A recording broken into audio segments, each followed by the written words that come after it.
আমাদের মাঝে আছে এখন বিশ্বের হার্কিটা মানুষ ফারাবি, যে কিনা তার ইউটিউব চ্যানেলে ভিডিও ছাড়ার পরে 10 ভিউ হলে বলছে আমাদের কি চা খাওয়া হবে, কিন্তু 9 ভিউ হওয়ার সাথে সাথে সে কি করলো, ওই ভিডিওটি ডিলিট করে দিছে যাতে আমাদের চা না খাওয়া লাগে। চিন্তা করো কত কত বড় একজন হার্কিটা মানুষ। দেখো এখন সে তার ইউর ফারাবি ভাই ইউটিউব চ্যানেলটি আপনাদেরকে দেখাবে। হ্যাঁ দেখো দেখো, হ্যাঁ এত কম্পিউটার সবাইকে আমি দেখাচ্ছি, এর পোস্ট করুন, সাবস্ক্রিপশন। এত সময় কি আছে? আরে খারাপ ওই যে তুমি যে চা খাওয়ার কথা বলি পরে ভিডিওটা ডিলিট করে দিয়েছে, এটা বলো। আপনি কখনো এমন দৃশ্য দেখেন নাই?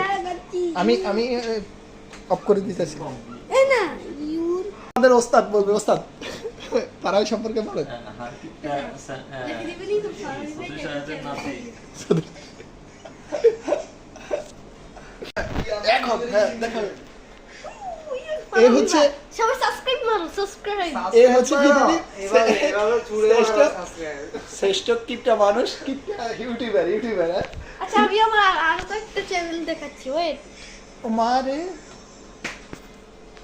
মিস্টার ফারাবি ভাই।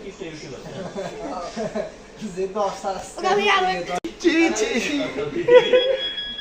ফারাবি সবাই কিন্তু এটাতে তোমার কিন্তু একটা জিনিস হইতাছে, ইউটিউবটা ভালো প্রমোশন পাইবো, প্রমোট পাই গেছে। এই প্রমোটে হয়তো অনেক সাবস্ক্রাইবার পাইবা। আর কি খাওয়াইবো আমাদের?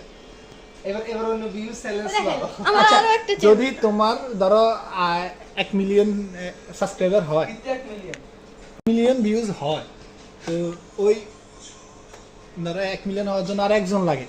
হ্যাঁ এখন তুমি আমাদের খাওয়াইবো বলছো যে 1 মিলিয়ন হইলে, তখন কি তুমি ইউটিউব চ্যানেলটা ডিলিট করে দিবে? জীবনে তাইলে 10 ভিউর জন্য কেন ডিলিট করে দিছো? কারণ ভিডিও আমার চালাচ্ছি, ওইটা আমি ছাড়বো এর জন্য। এগুলো চালাচ্ছি মিথ্যা কথা। ফারাবি